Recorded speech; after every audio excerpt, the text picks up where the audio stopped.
Because if you're always working but never feel like you're working, you're always at the opportunity to have financial income come in. Biggest goal in life should always be for your job to never feel like work. For me, I feel like that should be your biggest goal, is to always work but never feel like you're working. To educate while communicating, because that's what they do. They'll have general conversations, and I learned so much. I took that lead, and I tried to make sure to do that also, and put information back out instead of just soaking it all up and hoarding it like some people do. Hello everybody, welcome back. I am with another great guest today with Amanda. She does a lot of different things, and I'm super excited for you guys to learn more about what she does, because I can't put my thumb on it because she just does so much, which I think is awesome. I hope you guys enjoy. So how are you doing today? I'm doing well. How was your week so far? It's been doing pretty good. It's a little stressful, a little crazy. I have a lot of interviews this week. Yeah, Mercury retrograde's coming back. It's going to be intense this time, Don't tell me that. I'm sorry, but it's like on my calendar. Like I literally have a planner that has my moon cycles and my retrograde and those important type of things that mess with my equilibrium in my brain. No, 100%. Especially having fibromyalgia and arthritis. Okay, yeah. Like any of that barometric pressure, anything messes with me bad. Hurricane season messes with me. Yeah, no, I just... And I live in Florida. Last Mercury retrograde kicked my ass. So yeah. I don't want to hear that. Yeah. When does it come into retrograde? Next week. Oh, yeah. Okay, yeah. So at least you have a little bit of notice. It's not like it's tomorrow. Yeah, no, literally the day of the first day of retrograde, a coyote ran out in front of my car. Oh my god. And broke my lights, and it was a whole thing. So yeah. Better a coyote than a deer. True. That's very true. Or a human. That's all very true. That's a whole extra charge. Yeah, that's a whole lot of drama I don't want. Like a legal charge, not a financial charge. You're not wrong. So I will take the coyote, but I don't want to hear that. Well, hopefully this one will be kinder and more of a transformation elevation stage instead. Yes, I'm hoping. I know, I'm hoping. We all need it, Lord Almighty. Yes. Well, Amanda, tell us a little bit about what you do. I know you do a little bit of everything. Yeah, it's more like what I don't do, but I've recently become to more or less be labeled as I do marketing and branding, predominantly in hip-hop. But I also work with small businesses and influencers and really anybody. Anybody can be a brand or some sort of something that can be marketable. A product is marketable. A person can be marketable.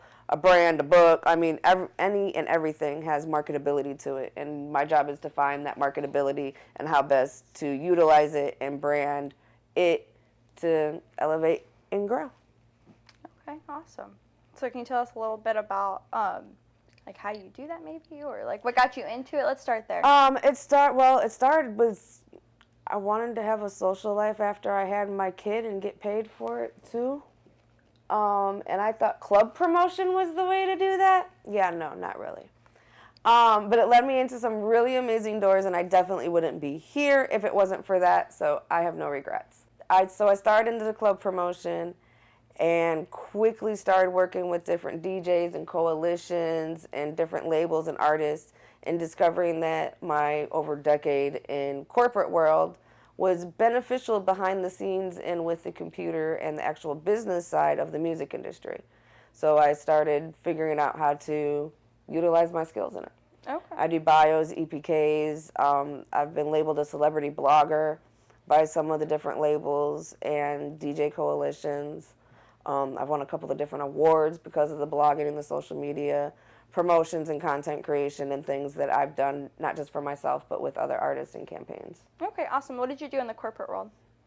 Office administrative and executive assistant. I've always been behind a computer, basically. Okay. Well, that was crazy. All right, well, something's still settling into their new space. I heard it was recently rearranged.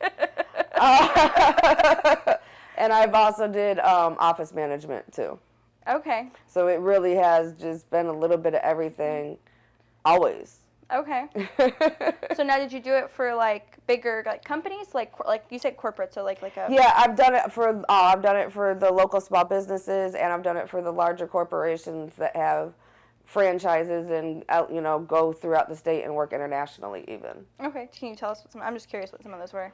Worked at the movie theater, not this one, not the one that Ocala currently has, the one that Ocala doesn't have anymore, the fun one. No, I'm just kidding. I worked at several movie theaters growing up. That was a lot of fun when you could live on minimum wage.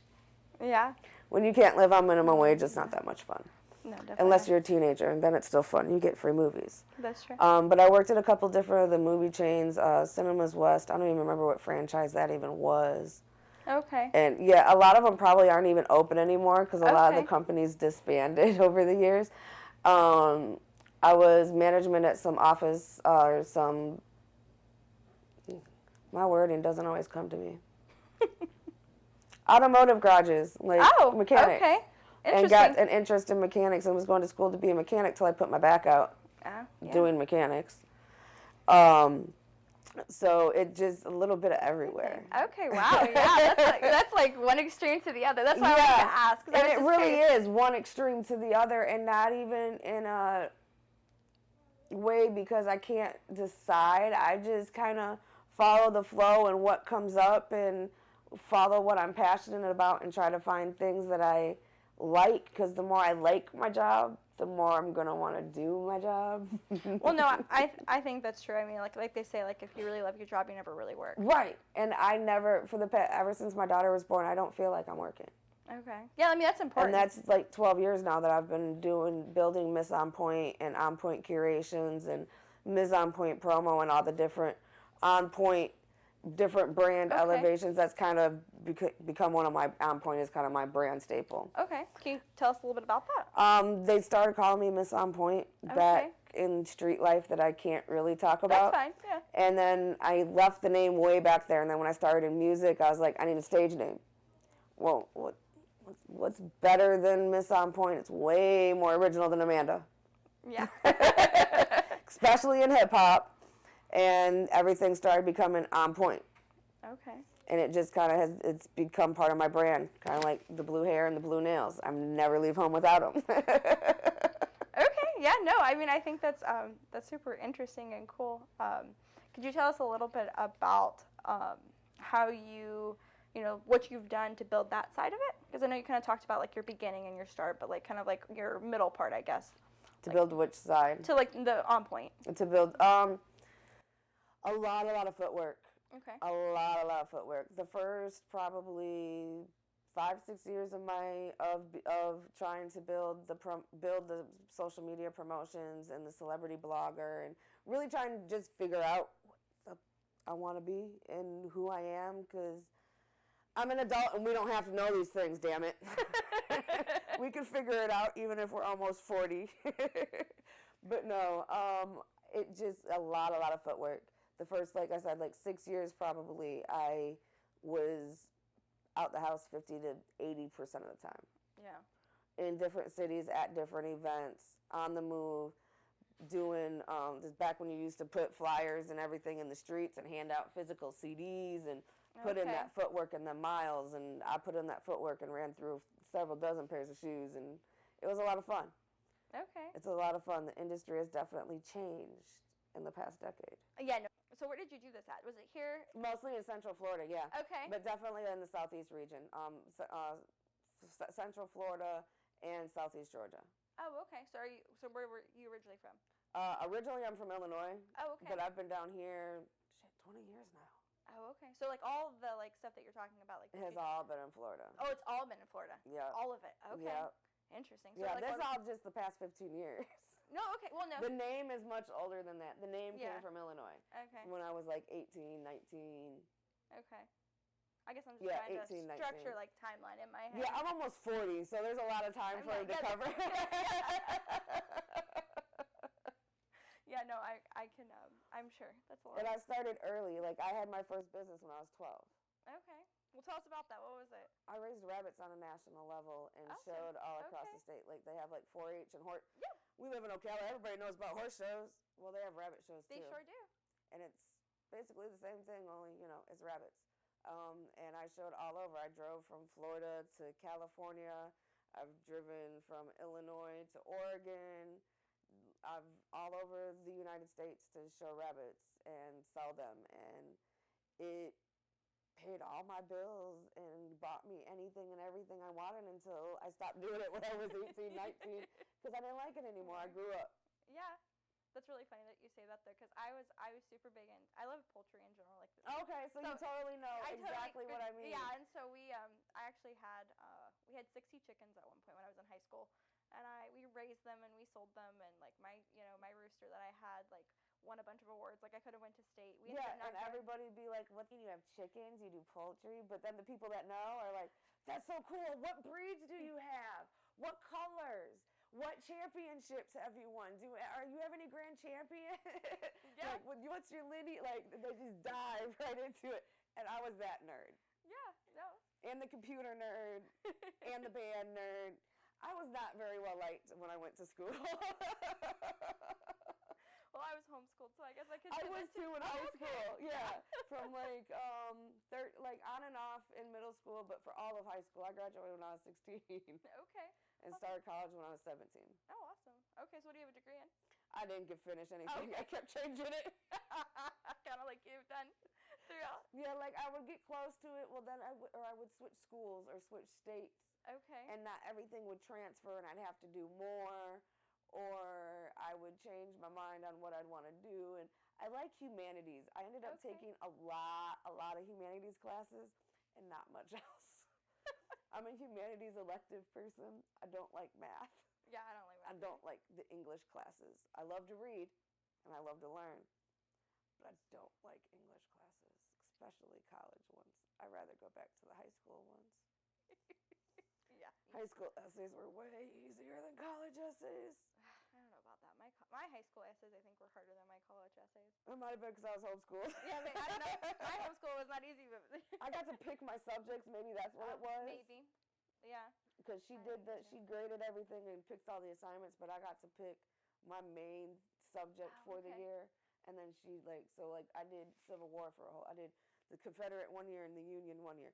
Can't remember shit about either of them at this point in my life, but I thoroughly studied them hard and did essays, like book-long essays on the shit throughout the school year. And that was my homework. Okay. Yeah, no, I wish I would have had that. I had to do a whole thing on Les Miserables, and we had to talk about, like, there's a part in the book where they talk about these candelabras and what it symbolized, and I had to write basically a short essay about what these candelabras meant and what they symbolized in the book. And I was like, I literally asked my mom, I was like, Mom, I don't know what they want from this. Like, they're just candelabras. Like, they don't, like, to me, they don't. What are they supposed to symbolize? Yeah. Like, and then she was like, Gabby, you're just being lazy. And then she reads it and she's like, I don't know either. So then we had to Google the answer, and then I had to summarize it in my own way to figure out what they were talking about. So yeah, it was. Don't do that at home. No, it was not. It wasn't. I don't go ask your teachers. Yeah, don't do that. No Googling. No. No chat GPT. Nah, these days they're doing a whole bunch of that. It's kind of crazy, but. Fortunately, it wasn't around when I was in school. They were just getting plagiarism checks when I was in school. Yeah. They didn't. I guess they probably were using chat GPT when I was in school too, but I just don't really remember. Like when I was in college, but I didn't. It wasn't like that big of a thing. Yeah, I don't know. That was a while ago for me. That was like 10, 12 years ago now. Yeah. Oh my gosh. But I know we kind of got off track a little bit. That's what edit's for. Well, no, I like to leave it. I like it to be fun or whatever. That's the whole point of it for me, is I like talking to people. No, absolutely. Yeah, and it's just laughing. I think it's interesting that you did rabbit. You were sold and showed rabbits. I think that's cool. A lot of people think it's weird because I did horses when I was a little kid too. So I'm familiar with a little bit of all of it, and I did the 4-H shit too because I grew up in the country in the Midwest, and you do FFA or 4-H if you grew up in the country in the Midwest. So that's. Yeah. I did 4-H too. So I tried to fit in with the rest of them. It didn't work. It didn't work. It still doesn't work. Yeah, I think it's been helpful now. Yeah, it doesn't bother me anymore. When I fit in, I feel like there's a problem. I think I agree with that. I think I feel that too a little bit. I'm like, it's kind of weird. In some way, shape, or form, I'm always the oddball out. Yeah. Whether it be because I'm a white girl in hip hop, or because I have blue hair, or because I'm completely unfiltered. I've actually been pretty filtered today, so you're welcome. because usually I have no censor on my language at all, and it's way worse than it has been today. Okay. Hey, I don't really care that much, but I don't either, but it's one of those things that I'm trying to learn, because if I decide, or not if I decide, but when I get the opportunities to elevate and go more mainstream, yeah, I need to be able to censor myself when needed, true. because I do not want to pay the fines for that. Yeah, that's true. You're not wrong. That's true. Radio stations pay very hefty fines for dropping F-bombs on the station. Okay. And it seems to be one of my favorite things to do sometimes. So were you on radio, or what did you do? No, but they've asked me a lot of Okay. times, and that's been the biggest reason why I haven't gone on radio, Okay. because I don't know how to censor my language. So it has to be internet radio, and they don't want to pay people enough, or pay me enough for internet radio. Yeah, no, you're not wrong. Yeah. Yeah, they don't pay too well. The regular radio pays better. So let's talk a little bit about that. I know you said that you do what the houses. What is it? What did you call them? Oh, influencer houses. Influencer and content creator houses. Okay, well, what is that? Okay, so basically, it started off me because of what I was doing for work and the type of people that I travel, not necessarily travel with, but end up with when I travel. Like, I go to a lot of I was going to a lot of hip hop festivals and things where we would be there for the whole weekend, not just an event. Mm-hmm. Like, we'd have a whole weekend or an itinerary. Like a festival, right? Yeah, like music different festival? festivals, Okay. like whether not necessarily music festivals, like Super Bowl weekend. Oh, okay. Or a DJ conference, or Florida Classic weekend. I would basically go find a really dope ass Airbnb that allowed events and had good adult accommodations, meaning not a bunch of bunk beds. Yeah. And kiddie themed rooms, and whether it be DJs, artists, models, photographers, influencers, like content creators, anybody that fit the niche for whatever the event was and where it was, came, bought a slot, stayed at the house, and you got everything included. It's basically like a bed and breakfast during the event, because you could come in and out as you please. I'd have like the groceries stocked. I'd try to have some events that were income opportunities for the members of the house, or content exposure opportunities, depending on whether they were a DJ or someone like me that could offer services, or if they were just an artist or a model that had services to offer. Okay, interesting. So it was like a place for like them to like stay, so you would like... Yeah, just a place for them all to stay and network and hang out. In between. Big Brother type style without all the drama. Okay, super interesting. Okay. And then when I started doing modeling and things like that, I started curating it to that and hosting weekend-long photo shoots. Okay. Where you can either spend the night in the house and shoot all weekend, or buy different time slots, like have different pass levels, so to speak, and gain access to the property and come hang out and create, photographer, model. I had a couple of music artists come and do music videos. Okay. It's been a lot of fun. Yeah, that's interesting. I did a influencer brunch at a DJ conference. We did a cannabis-infused influencer brunch at a DJ conference. Before conference that afternoon, a lot of the influencers and DJs and a couple of the artists came over to our B&B, and we cooked everybody breakfast. I had a chef come in and cook breakfast and infuse everything, and we got really, really high, and then went to the conference and hung out. In hip-hop, that's okay, though. Oh, yeah, 100%. It was a hip-hop conference for DJs, so it was totally okay. Oh, yeah. I didn't actually go do that in, like, white-collar, blue-collar, whatever, corporate real world is called nowadays. I live in my own little universe, and I like it that way.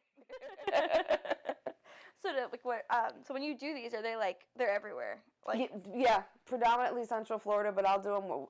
I've done them. I've been asked to take them up to Nashville. Okay. Out to California. I just haven't. The opportunities for the dollars to make sense haven't been there yet for it to be worth my investment to go out there all the way yet. Okay. I haven't found the right weekends and the right. All the pieces just haven't fit together yet. I like things to kind of fit together organically. I don't like to force it. I'm the type that, as a single parent, I don't like financial losses, and I don't like to gamble with my money or my clients' money if I can help it. Yeah, no, I don't blame you. I like to do things I can guarantee. Yeah. No, I mean, it's a lot. I mean, it's a lot easier, especially if you're like in an area that you're familiar with. Yeah. Especially if you're like trying to find like chefs or like, do you have it like catered? I just do a private chef, and You used to private chef. Okay. he just came to the event for me. Okay. I happen to know a couple. It's fun like that. Hip hop's fun. Well, no, I think that's different. And I'm exploring modeling is a lot of fun too. Having the different network, the like creative world in general is a lot of fun. Like you just have to find the fun pieces in it, I guess. Yeah. And I was blind to the fun, stuck in corporate for so long. Yeah, no, corporate's kind of dry. It's very dry. It can be anyway. Corporate dispensary is kind of dry too, but so that's only because of the legal statutes the legality system puts on them, not because of them. The staff at the dispensaries are awesome and a lot of fun. Yeah. There's a lot of rules and a lot of legality, like you're talking about. Yeah. It was actually kind of interesting because I actually was going to end up selling a house to this woman who came. She did like a manufacturing job up north for baby formula, and then she went to like cannabis down here. That's a Cool. real big switch, right? But it was quality control, because that's what it hurt. Okay, well that makes a lot of sense then. Yeah. The quality control for baby food is such high level. Yeah. And the quality control for cannabis, because it's consumed in a similar fashion as baby food, Yeah. has to be of similar level and standards. Yeah. So I guess it's, but I just like from one, it like the sound of it sounds real dramatic until you hear the department. Yeah, I didn't think about that. That's interesting because I actually have a dietetics degree, so I'm familiar with like quality control and like the topics. Yeah, so as soon as you throw quality control in it doesn't sound that obscene anymore. Yeah, no, it doesn't. But that's what she was running a company here. I think it's like in Wildwood or something, and then they're like, cause, like all the legality stuff. Like it was so weird to me with all the rules and like how they have to like transport it here and then transport it somewhere else, and like I was like, this is ridiculous. Yeah. It was like crazy. I knew it was complicated, but I didn't realize like how complicated. How complicated, yeah. It's like really complicated. Like I'm still figuring out all the legalities and the rules and everything to make sure that I'm not accidentally breaking anything anymore. So what do you do? I smoke cannabis. Okay. Yeah. Okay. No, I have fibromyalgia, arthritis. I have a long list. Anxiety and PTSD and CPTSD. Okay. And I was on over a dozen different prescriptions and could not remember anything. Oh God. Like I can't tell you my daughter's first word or how old she was when she walked. Like all that milestone stuff that people are remembering as parents. I can't because I was on prescriptions prescribed at the dosage prescribed from my doctor. Yeah. Like, I wasn't doing anything that would, like, I wasn't misbehaving with them or taking too much or, any of that sort of thing. I was doing exactly what the doctor prescribed and what he told me to do to fix me, and it did not fix me. It made me, like, this complete zombie of a person. And I did some research, and I already knew that cannabis helped more. Yeah. But I had to do the research to show the proof to my mom before she would let me make the switch. Because, yes, I still live at home with my mama, and I don't care. I live at home with my village, and that's who's helped me raise my daughter. Yeah. I haven't had to struggle and go through. The reason I can do this is because I still live at home with my mother, because she helps me with my daughter, because I don't have an entire house to fucking pay for. Yeah. I get a portion of a house. I have I don't care. Other countries do it. The U.S. is just weird. Well, I mean, it's becoming more and more popular, especially like nowadays. It is, yeah. Nowadays it is. So, but once I proved to her that the scientists and the books and all she's like, okay. I said, can I have 30 days? She gave me 30 days. At the end of 30 days, she says she said, let's go ahead and start to wean off some of your stuff. And was off of all my scripts in less than 6 months. Okay. Yeah, no, I mean, I think it's great. My dad has this severe bad back. He was a really bad car accident. He has like a fatty liver because of like all of the painkillers that he's had to take and like all kinds of stuff. And he takes cannabis and he does that. And I personally, like, I'm in support of it. Like, I think reckless use is not always great, but I think reckless use of alcohol isn't good. Right. Reckless use of anything isn't great. Isn't good. So that's my personal opinion. But if it's used properly, like, it really does help my dad a lot. And in my personal opinion, it's a whole lot better than him taking all of those drugs. Same thing for you. Like, the side effects, the long-term effects, like on the body itself, like the how much it hurts, like, the longevity of your life. Like, I mean, all of that to me is just, like, it's ridiculous. There's much more scientific facts and record on marijuana use than pharmaceuticals. Pharmaceuticals have not been around long enough, in my opinion, for me to choose them over cannabis when cannabis is an option for me. Yeah, no, especially legally now. Yeah. I totally made the switch when it wasn't legal. Yeah. But who cares? But now it is legal, and it's fantastic, and I am trying to coordinate now that with my marketing, branding skills, the influencer skills, the content houses, I'm trying to coordinate with some of the different dispensaries and different influencers and advocates to see how we can keep growing and building and turning the stigma that's still out there about it. Yeah, no, I think 100%. It was actually kind of interesting. I was listening to like a podcast interview or something, and they were talking to some senator or something, I don't remember, and they were talking, they like said that they thought marijuana would be helpful and that they should, consider possibly passing laws or doing whatever. And they were like, well, no, we couldn't because, like, it's marijuana, and, like, I couldn't do that. And meanwhile, they're like, well, you're picking up the alcoholic beverage and drinking it. Like, that's a substance. Like, it's really no different. Like, alcohol does more damage in a lot of ways than marijuana ever could. Way more damage. They were like, so, like, you're being, like, hypocritical here because you're sitting here drinking alcohol. Yep. You probably have you probably have 2 or 3 drinks every night. Yep. What's the difference? And a lot of people don't know that THC in marijuana wasn't outlawed until Prohibition ended. Because during Prohibition, so many people switched to cannabis. Yeah. Because they say a big part because of the jazz scene, which may or may not be true. I know there's a lot of it in the jazz scene, but if that is or is not the cause of it, I don't know. But I do think it was from traveling creatives. We'll just, in the modern term creatives, however you want to translate that to occupations back then. Yeah. Whether it be like sex worker, migrant, whatever your niche was back during the Prohibition, that's how I feel it ended up traveling and getting more popularized. Yeah, probably. That's probably true. So let's talk about social media since you mentioned it. So, what do you think about, like, I know you do the marketing and stuff, so, like, maybe let's talk about, like, some of the trends and the things changing, your opinions on, like, maybe, like, different types of social media, like, just kind of. You can do it yourself. Don't let them tell you you can't. But you have to know what the fuck you're doing, or at least fake it really good until you figure it out and do the and by figuring out, I mean do the research. Watch the YouTube videos, read the ebooks, follow the blogs. The easiest way that I've found is following the right social media accounts. Yeah. The right social media accounts will feed you so much information you don't need nothing else. Yeah, no, I think I agree with that. And that's kind of how I've tried to continue to, now anyway, continue to kind of stay elevated and relevant with it. My big thing is trying to teach businesses how they can do it themselves now, because it's not as difficult as it used to be, number one. Number two, 80 to probably, 90% of it can be done on a cell phone. Oh, yeah, 100%. Like, sometimes you can't log into certain accounts or create certain things or on a phone, but the rest of it you can post it, you could, like, so you really only need it, like, 1-2 days out the week. You don't even need a computer that much anymore. No. Sometimes your tablet will work better than the computer anyways. So the need for having as much of a background in order to succeed isn't there anymore. It's not a bad thing, but that's why you just go find influencers and gurus and people like that to follow.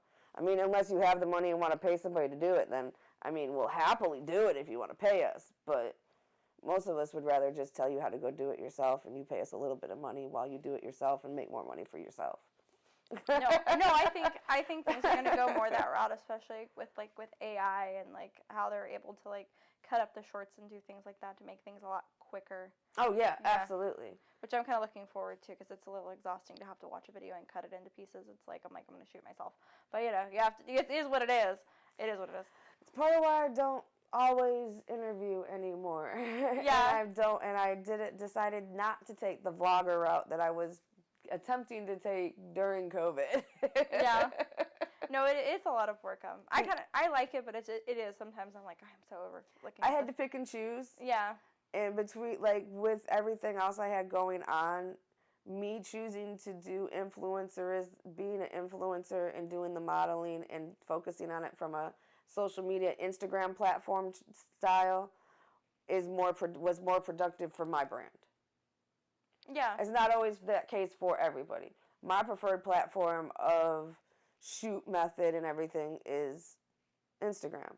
Most of my clients, most of my followers, most of my everything comes from Instagram. My networking, ironically, is done on Facebook, though. Can't sell shit on Facebook. But I can find photography events to go to on Facebook and curate some model influencer stuff on Facebook. But I can't sell my own services on Facebook. I know Facebook doesn't do the sell thing very well. They're a product. Yeah. Tangible thing where I feel like Instagram is, while they are product based, is also very informational based. Yes. As is TikTok. Yeah. But I never really got into TikTok. Oh, really? Okay. I have the best luck with TikTok and like YouTube's okay. I think YouTube, to do really well on YouTube, like I think you have to like pick YouTube and stick with it. Yes. Because it is a search engine, and like my videos haven't been doing as well, and I'm like I need to like I have to do the back work for it to perform well. TikTok, it's in kind the of background on YouTube could be exhausting. I know. It's like so much stuff to do. That's why I gave up on YouTube. No offense, YouTube. Yeah, no, it's true. I love that you're SEO. I absolutely love it. Yeah. Because all my stuff shows up when you Google me because Correct. I know how to SEO. SEO, search engine optimization. Google it. You need someone to help you with it? Google it. No, it's true. No, that is the nice thing about Or call us.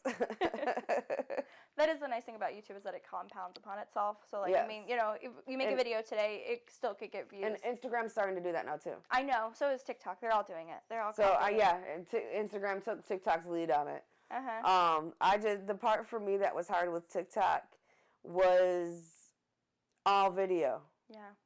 That was a big transition for me because I predate social media. Yeah. I predate picture cell phones. Mhm. I played Oregon Trail on a DOS computer. Like the shit you see on TV, in the movies, it's the shit I actually grew up with, y'all. I'm not fucking old.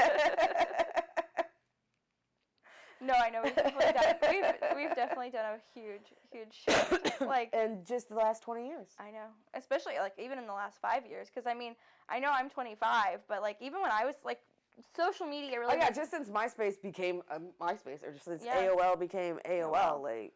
But even to me, like I don't even think like I didn't really get a cell phone like the iPhone.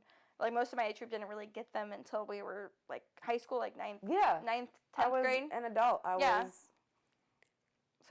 I know. It's like it's so the I was technology's pregnant with crazy. my daughter when I finally convinced my mother that it was worth the upgrade because we all lived together. Shit, that it was worth the upgrade for me to get the smartphone. Phone. Yeah, my mom hated it. She didn't want to go to it. No, she didn't want it. She absolutely hated it. Now I made my mommy switch to iPhone this year, and she loves it now. Hey, my mom did a little earlier, but she didn't want to. Unfortunate circumstances, my mom had to come to my rescue and had to drive at night with GPS to find me. Oh my God. And her old ass, cheap ass Android phone wouldn't do what she needed it to do in a timely manner, nor let her multitask. And nor could I tell her how to do anything because it's an Android and I've had an iPhone since the iPhone 6S. Yeah. So I don't even know how the Android works. That's why I made my kid get an iPad because I didn't know how Android works. So I couldn't tell her how to do anything. Yeah. So I convinced her to get the iPhone. Like, I can tell you how to do stuff if you get an iPhone. Yeah, no, I agree. I can troubleshoot you with the iPhone. I know, my mom has an Android now, and so, like, if she asks me to do anything, I'm like, Like, I don't know how to do it. I'm like, Google it. Mom, sorry. Yeah, you I'm like, gotta Google I'm it. on there, and she's like, how do you know how to do it? I'm like, because I've never had an Android, so I don't know. Like, I don't know their interface. Like, I know nothing about it. Like, when you had the iPhone, I could help you, but I can't help you now. Yeah, you better go ask my old man. I don't know. My dad has an IT company, so I kind of was raised in like a household with like a lot of technology. Yeah, my mom did office administrative and worked in the college, so understood how important technology was. And we were definitely like the only kid in the neighborhood with computers. Okay, yeah. And I was definitely one of the first kids in school with my own computer, and probably definitely one of the poorest kids in school with a computer. Might not have had Jordans or any fancy freaking shoes or clothes, but I had a computer at home, damn it. And it had internet that I was allowed to use after 7 p.m. when it was cheaper. Yeah. That's funny. Oh my and only for 30 to 45 minute increments, so that if anybody needed to get through, that they could get through because they knew to call at the certain times. Yeah. Y'all people do not know about that dial-up shit. No, I didn't have to deal with that, but I did have to deal with not being able to text, and you had to text with like the with three the number numbers. pads. Yeah. Oh my god, that was terrible. I hated that. It was like the worst thing ever. So I did experience that. I'm young. Yeah, but you're in between the two. I am. That's like my age group. I think really experienced that like in between with like transition. Because like a couple my cousins like they were like iPhone when they were like 6, and I'm like, no. Yeah, my daughter totally had a phone and a tablet when she could like walk and talk and take mine out my hand. Okay. Yeah. But she also is 12 years old with a high school reading comprehension. Yeah. Well, that's good. So I'm not complaining. No, hey, that's a plus. I have to fight with her to get her chores done, but shit, I got to fight with me to get my chores done too. That's true. Just because you're an adult doesn't make it any easier. It doesn't make it any fun. Just more ability to tell yourself you have to fucking do it. But if you're a kid, you can't. You don't have that ability or that drive or anything yet. You got to have it built in you. Yeah. So I'm building it in her. Trying anyways. So tell us a little bit about your modeling. I know you're starting to do all that. Yeah, I lost over 100 pounds. Not necessarily during COVID, but during COVID is when a lot of people started to notice the difference. And I started making that switch from behind the camera to in front of the camera because I figured I'm 10 years into the music industry business now. I'm not a rookie anymore. I don't need to be afraid to speak on what I know, so I don't need to hide behind my logo. It's time for me to be the face of my brand. And I started jumping out, doing a couple of photo shoots, mostly for pictures to use for promo for the music stuff. And I discovered I really, really, really liked it. But I couldn't figure out at that time how to utilize my skills in music to transfer over. And music was so busy for me, I didn't have the time to see how to transfer over.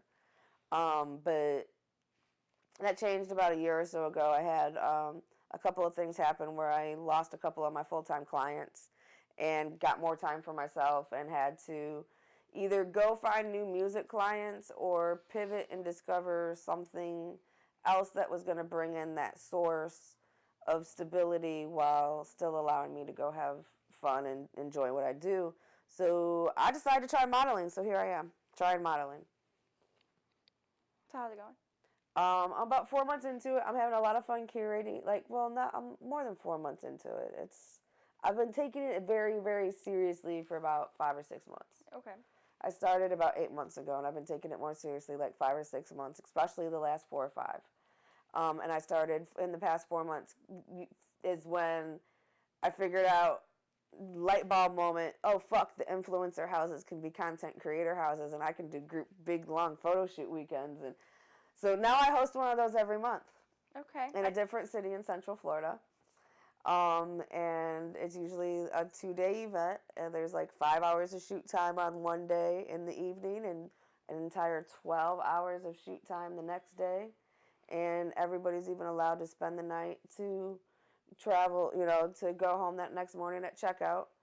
And I get a property that has really dope decor and indoor, outdoor, whatever theme or niche or mood or vibe I'm feeling or whatever's in the right budget at that time and has availability for the weekend I want to do something.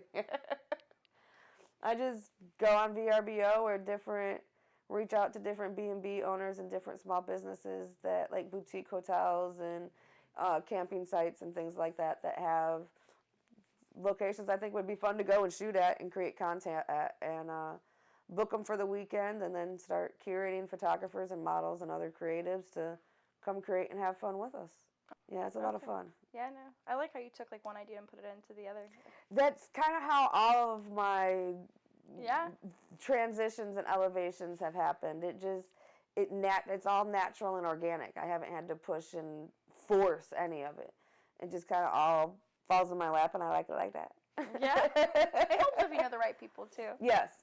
It does. Yes, and you have the right type of energy and personality to be able to be outgoing and network and make the formulations and the connections that you need in order to do it. Yeah, no, I think that's super important. I think that's Because while I'm an introvert and I'm not a very social person, I know how to socialize and conduct myself in business while also being not business. Like, I'm a person of many personalities, but in all the right ways, not in the crazy lunatic ways. Music. Some of the people in music have put it best. Some of my mentors and stuff. I can be comfortable in the boardroom, or I can be comfortable at the strip club. Yeah. It doesn't matter if I'm in front of 10,000 people or 10 people. If I'm the only female, the only white girl, the only person with blue hair, it doesn't matter. I transition, I blend in, I elevate, I find ways to make it work, man. I'm on point, and I'm always on point. Yeah, no, I think I love the... Yeah, kind of how I got the damn name.